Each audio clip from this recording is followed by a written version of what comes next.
Welcome to civils Maestro. आज का by weekly current affair analysis start करते हैं। पहली न्यूज़ आइटम कैमल पॉपुलेशन के बारे में है।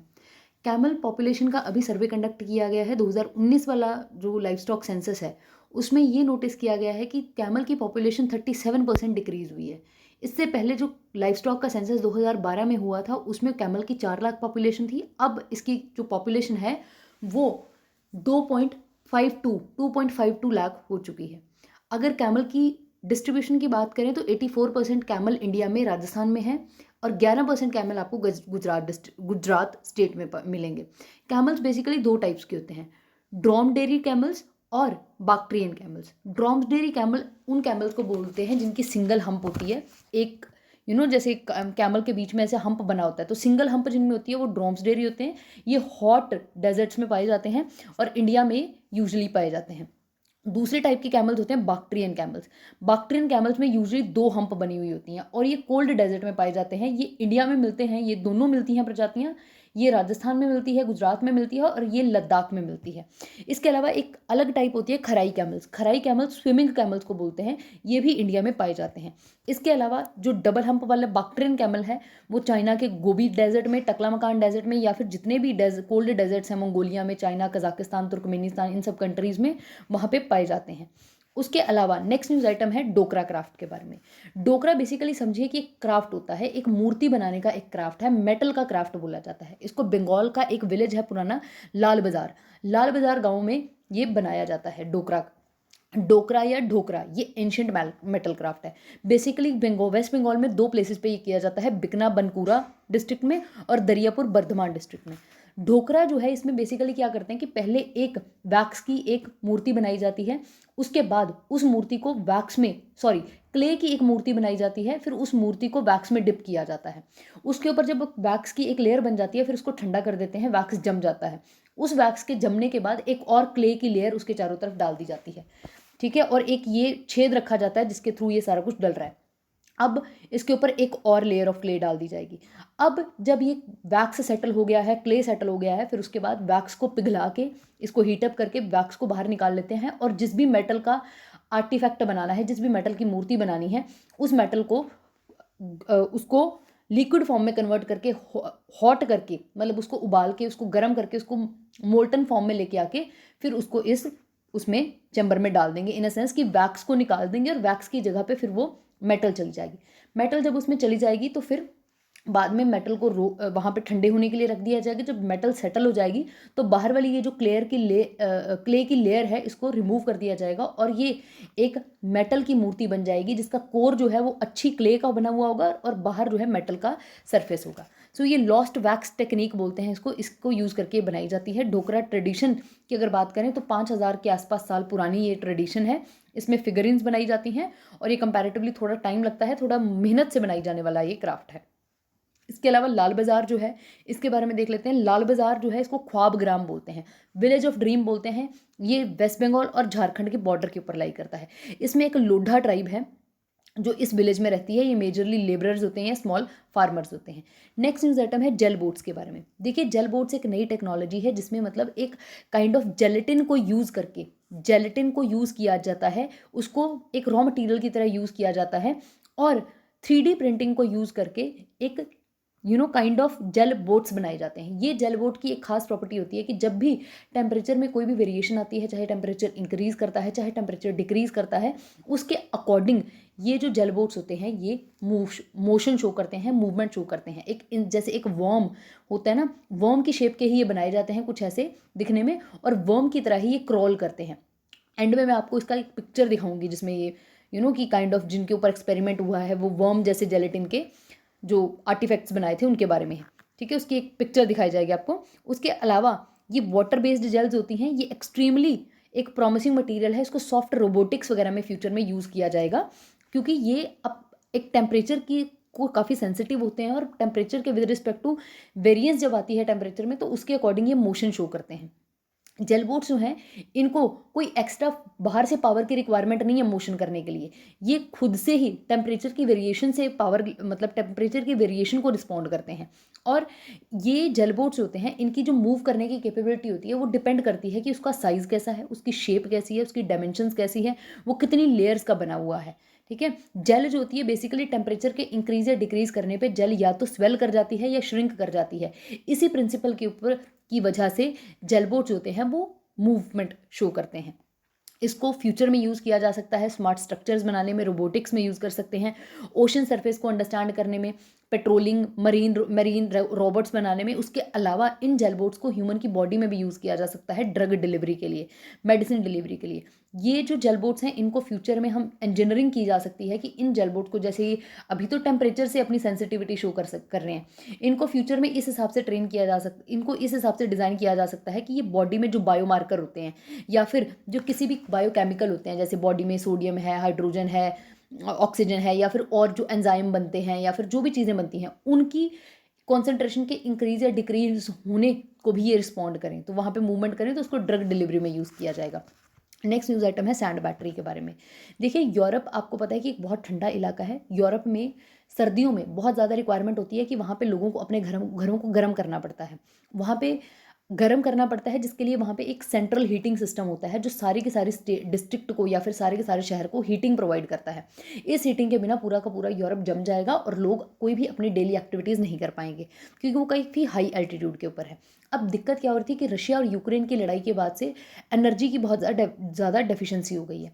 एनर्जी की बहुत ज़्यादा डेफिशिएंसी होने की वजह से, अब डेफिशिएंसी होने की वजह से यूरोप को क्या है कि देखिए यूरोप में एनर्जी का क्राइसिस आया है, जिसका मेन रीज़न है कि रशिया और यूक्रेन से लिक्विफाइड नाइट पेट्रोलियम गैस नहीं आ रही है, या फिर सीएनजी नेचुरल गैस वहाँ पे नहीं पहुँच पा रही है। तो अब यूरोप को एक ऑल्टरनेटिव चाहिए कि वो अपने सिस्टम को, अपने एनर्जी क्राइसिस को किसी तरीके से हैंडल कर सकें। अब गर्मियों में वहाँ पे इतनी प्रॉब्लम नहीं होती, क्योंकि गर्मियों में सोलर सेल चलते हैं, टर्बाइंस चलती हैं, एनर्जी क्रिएट की जाती है। लेकिन विंटर्स में वहाँ पे इतना सन नहीं आता है, ये सारी चीज़ें नहीं होती है, तो एनर्जी प्रोड्यूस कम होती है, तो जिसकी वजह से इशू आ जाता है। अब ये क्या करेंगे कि सैंड बैटरी बनाएंगे। अब देखिए सैंड की बैटरी, इसमें बेसिकली क्या किया जाएगा कि थर्मल एनर्जी, जिसको सोलर पावर से बनाया जाएगा गर्मियों में, फिर उसको स्टोर किया जाएगा सैंड की बैटरी में। सैंड को मतलब एक्चुअली बेसिकली क्या किया है कि एक बड़ा सा एक चैम्बर बनाया है, उसमें सैंड को भर दिया है। अब सैंड जो है वो पुअर कंडक्टर ऑफ हीट है। अब सैंड एक बार गर्म कर दी जाए तो उसको बहुत मुश्किल होता है उसको दोबारा ठंडा करना, मतलब बहुत आराम से, बहुत धीरे धीरे वो ठंडी होती है, एकदम से ठंडी नहीं हो पाती है। ठीक है। सो इसी सैंड की प्रॉपर्टी को यूज़ किया जाएगा, और जो भी एनर्जी क्रिएट की जाएगी गर्मियों में, उसको यूज़ करके सैंड को हीटअप कर दिया जाएगा, और फिर इसी हीटेड अप सैंड को सर्दियों में यूज़ करेंगे, हाउसेस को वार्म करने के लिए, पानी को गर्म करने के लिए, इन सारी चीज़ों के लिए। और बेसिकली एक सैंड की बैटरी बनाई है इन्होंने, ये एक कनकनपा नाम की एक कंपनी है, वेस्टर्न फिनलैंड, उन्होंने ये इसके बारे में बात की है, ये स्टार्टअप लगाया है उन्होंने, मतलब ये बैटरी बिल्ड की है। और ये जो बैटरी है, मतलब इसको बेसिकली एक पोलर नाइट एनर्जी नाम की एक कंपनी, ये फिनलैंड की एक कंपनी है, इन्होंने इसको बनाया है। और ये बैटरी जो है कनकनपा नाम की एक टाउन जो कि वेस्टर्न फिनलैंड में है, वहाँ पे इसको रखा गया है। ये बैटरी 4 मीटर वाइड है, 7 मीटर हाई है, और इसमें 100 टन रिसाइकल्ड सैंड जो है यूज़ की जाती है। और सैंड का टेम्परेचर जो है 600 डिग्री सेल्सियस तक उसको हीटअप कर दिया जाता है, सोलर एनर्जी जो भी होती है उसको यूज़ करके। देखिए ये सोलर पावर प्लांट है, ये गर्मियों में इसको हीटअप कर दिया जाएगा, इलेक्ट्रिसिटी जनरेट करेंगे विंड से, टरबाइन से या सोलर पैनल से। उसके बाद इसकी 30% इसमें से जो एनर्जी बनेगी, इलेक्ट्रिसिटी बनेगी, उसको वहाँ पे सिटीज़ को रन करने के लिए यूज़ किया जाएगा। रिमेनिंग 70% को सैंड बैटरी की फॉर्मेट में स्टोर किया जाएगा, और सैंड का टेम्परेचर 600 से 1000 तक रखा जाएगा। अब ये ऐसी दिख रही है ये सैंड बैटरी। ये सैंड की इतनी बड़ी जो बैटरी बनाई है, इसको इस हिसाब से बनाया जाता है कि इसको बाहर के एनवायरनमेंट से बिल्कुल कट ऑफ कर दिया जाता है वहाँ पे, ताकि ये सैंड का जो टेम्परेचर है ये मेंटेन रहे और ये किसी भी तरीके से ठंडी ना हो पाए। अब ये जो है ये सिलो वार्म वाटर सप्लाई करेंगे, ठीक है, डिस्ट्रिक्ट हीटिंग नेटवर्क को, जो कि रेजिडेंशियल कमर्शियल बिल्डिंग्स वगैरह से अटैच होगा। और ये हॉट वाटर जो है वो बिल्डिंग्स को वार्म रखेगा, और उसके अलावा पब्लिक वाटर सिस्टम में भी हेल्प करेगा। अब इसकी स्टोरेज कैपेसिटी की बात करें अगर, तो एक लेटेस्ट जो बैटरी का मॉडल है वो 8 मेगावाट तक, मेगावाट आवर एनर्जी को होल्ड करके रख सकता है। हीट लॉस क्यों नहीं होगा? क्योंकि सैंड बहुत धीरे धीरे हीट को रिलीज करती है। रिजर्वॉयर जो है उसको बहुत अच्छे से इंसुलेट किया गया है ताकि टेम्परेचर 600 डिग्री से नीचे ना आए। नेक्स्ट न्यूज़ आइटम है लायन एट 47। इंडिया का देखिए एक हमारा ड्रीम है कि 2047 तक आते आते हमने एक अमृतकाल लेके आना है। अमृतकाल बेसिकली हमारी आज़ादी को 100 ईयर्स हो जाएंगे तो हम एक अमृतकाल लेके आएंगे। तब तक सेंट्रल गवर्नमेंट ने बोला है कि सेंट्रल गवर्नमेंट ने एक प्रोजेक्ट प्रिपेयर किया है, प्रोजेक्ट मतलब एक काइंड ऑफ एक डॉक्यूमेंट प्रिपेयर किया है प्रोजेक्ट लायन के under, lion at 2047 vision for Amritkaal. So lion की कंजर्वेशन के लिए डॉक्यूमेंट आया है। इस डॉक्यूमेंट में कैसे लायन की पॉपुलेशन को इंक्रीज़ किया जाए और उसके साथ के सारे एस्पेक्ट्स का ध्यान रखा जाए, इसके लिए ये रिपोर्ट इसके साथ डील करती है। और एशियाटिक लायन बेसिकली गिर नेशनल पार्क में होते हैं गुजरात में। अब इसका ऑब्जेक्टिव बेसिकली क्या है? सबसे पहला ऑब्जेक्टिव है कि सिक्योर करना है लायंस को, रिस्टोर करना है, मतलब उनके नंबर को इंक्रीज़ करना है, उनके हैबिटेट्स को इंक्रीज़ करना है, उसकी पॉपुलेशन को बढ़ाना है। दूसरा, जो भी लोग लायंस की कंजर्वेशन या इन सारी चीज़ों के में इन्वॉल्व होते हैं या उसके आसपास के एरिया में रहते हैं, उन सब लोगों का लाइवलीहुड को कैसे इंप्रूव करना है ताकि वो कुछ अर्न कर सकें, अपनी ज़िंदगी को रन कर सकें। उसके अलावा ये लायंस जो होते हैं इनको बिग कैट्स बोलते हैं। ये कैट की ही मतलब रिलेटिव हैं, ठीक है, इनकी सेम काइंड ऑफ फैमिली से आते हैं कैट्स, चाहे टाइगर है, चाहे लायन है, चाहे छोटी जो बिल्लियाँ आप देखते हो वो हैं। सो इनकी डिजीज़ के डायग्नोस्टिक के लिए एक इन्फॉर्मेशन सेंटर बनाना है कि सबसे ज़्यादा मतलब knowledge with respect to disease of cat, big cats, and जो भी उनका ट्रीटमेंट है उसके बारे में एक नॉलेज का हब क्रिएट किया जाएगा। उसके अलावा कैसे बायोडाइवर्सिटी कंजर्वेशन की जाए इस प्रोजेक्ट के थ्रू, ये भी एक इसका इनिशिएटिव है। नेक्स्ट न्यूज़ आइटम है एसिडिफिकेशन के बारे में। अभी एक NOAA की ओशन स्टडी आई है, ओशन कोस्टल और ग्रेट लेक एसिडिफिकेशन के बारे में। ये एक रिसर्च प्लान आया है 2100। ये एक एक्चुअली बेसिकली क्या हुआ है कि एक रिपोर्ट आई है। पहले क्या होता था कि सिर्फ ओशन जो होते हैं, मरीन वाटर रिसोर्सेज जो हैं, वहाँ पे एसिडिफिकेशन देखी जाती थी। एसिडिफिकेशन बेसिकली क्यों होती थी? क्योंकि वाटर में जब कार्बन डाइऑक्साइड मिल जाती है तो कार्बोनिक एसिड बन जाता है, ठीक है। ये कार्बोनिक एसिड क्या करता है कि अब एसिड है तो क्या करेगा? एसिडिफिकेशन कर देगा पूरे सिस्टम की। सो अब क्या था कि पहले सिर्फ ओशंस या मरीन रिसोर्सेज जो है उनकी एसिडिफिकेशन होती थी, लेकिन अब ये एक स्टडी आई है, इसने बोला है कि फ्रेश वाटर की जो सोर्सेज हैं वो भी 2100 सेंचुरी आते आते वो भी हो सकता है कि वो भी एसिडिक हो जाएं। ये स्टडी इन्होंने ग्रेट लेक्स के ऊपर की है। अमेरिका में जो ग्रेट लेक्स हैं वहाँ पे लेक ह्यूरॉन है, ठीक है, लेक ओंटारियो है, ठीक है, और ऐसी 5 लेक्स हैं वहाँ पे। I show you the picture in the end. और ये लेक्स जो हैं इनके ऊपर स्टडी हुई है। बेसिकली लेक ह्यूरॉन का डेटा स्टडी किया गया था, वहाँ की केमिस्ट्री स्टडी की गई थी और उसको देख के ये बोला गया है कि वहाँ पे जो कार्बन डाइऑक्साइड बढ़ रही है, pH कम हो रही है और एसिडिफिकेशन धीरे धीरे होती जा रही है। सो ये इस स्टडी के बारे में था। नेक्स्ट न्यूज़, इसके अलावा ये एसिडिफिकेशन के बारे में देख लेते हैं कि अगर एसिडिफिकेशन बहुत ज़्यादा हो जाती है तो क्या होगा। एसिडिफिकेशन अगर बहुत ज़्यादा हो गई तो उससे नेटिव बायोडाइवर्सिटी ख़राब हो जाएगी, फिजियोलॉजिकल और चैलेंजेस आ जाएंगे ऑर्गेनिजम्स के लिए, इन द सेंस कि जैसे जो फिशेज़ 7 pH में रहना जानती हैं, उनको नहीं पता है कि अगर pH 3 हो जाती है या 4 हो जाती है तो उसमें कैसे सर्वाइव करना है। वो फिशेज़ जो हैं वो अपनी नॉर्मल खाना खाना, डेफिकेट करना, ऑक्सीजन रेस्पिरेशन करना, ऐसी एक्टिविटीज़ भी नहीं कर पाएंगी। इनफैक्ट रिप्रोडक्शन तक नहीं कर पाएंगी, जिसकी वजह से वहाँ पे उनको ये फिजियोलॉजिकल चैलेंज आएंगे, जिसकी वजह से बायोडाइवर्सिटी इम्पैक्ट होगी। धीरे धीरे क्या होगा कि जो फिशेज़ या जो ऑर्गेनिज्म उस 3 या 4 वाली pH में जिंदा रह सकते हैं वही जिंदा रहेंगे और बाकी जो है वहाँ से वाइप आउट हो जाएंगे। सो परमानेंटली उस इकोसिस्टम जो है, वो वाटर बॉडी जो है, उसका पूरा इकोसिस्टम का स्ट्रक्चर चेंज हो जाएगा धीरे धीरे, ठीक है। और ये इसके बारे में था। नेक्स्ट न्यूज़ आइटम है रीजनरेटिव एग्रीकल्चर के बारे में। देखिए रीजनरेटिव एग्रीकल्चर सबसे पहले होता क्या है। रीजनरेटिव एग्रीकल्चर एक ऐसा होलिस्टिक फार्मिंग का सिस्टम है जिसमें सॉइल की हेल्थ के ऊपर, फूड की क्वालिटी के ऊपर, बायोडाइवर्सिटी इंप्रूवमेंट और वाटर क्वालिटी, एयर क्वालिटी, इन सब का ध्यान रखा जाएगा कि किस तरीके से हम एग्रीकल्चर करें कि हमारी सॉइल की हेल्थ इंप्रूव हो, फूड की क्वालिटी इंप्रूव हो, बायोडाइवर्सिटी इंप्रूव हो, वाटर क्वालिटी, एयर क्वालिटी, ये सारी चीज़ें इंप्रूव हों, इनमें से किसी भी चीज़ का नुकसान ना हो।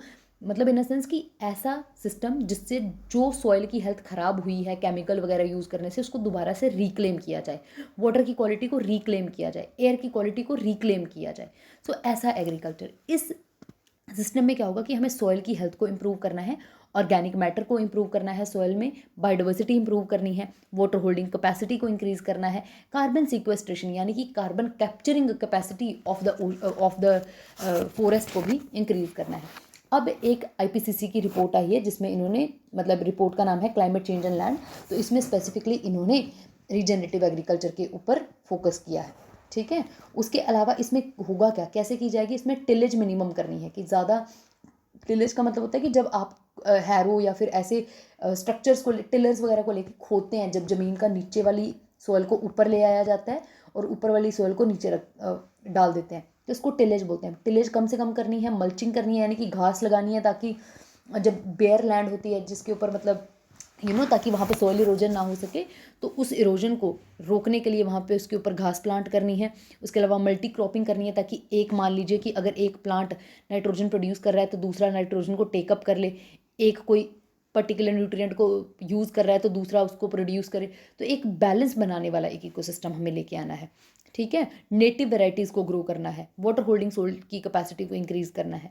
सो अब इसमें बेसिकली मेन क्या करना है कि केमिकल फर्टिलाइजर को मिनिमाइज करना है, पेस्टिसाइड्स को मिनिमाइज करना है, खत्म नहीं करना है, रिड्यूस करनी है धीरे धीरे, फिर खत्म करेंगे। पहले रिड्यूस करेंगे देन धीरे धीरे खत्म करेंगे, ठीक है। उसके अलावा लाइफ स्टॉक को इंटीग्रेट करना है फार्मिंग के साथ, टिलेज जीरो कर देनी है धीरे धीरे आते आते। सो ये सारी चीज़ें हैं इसमें।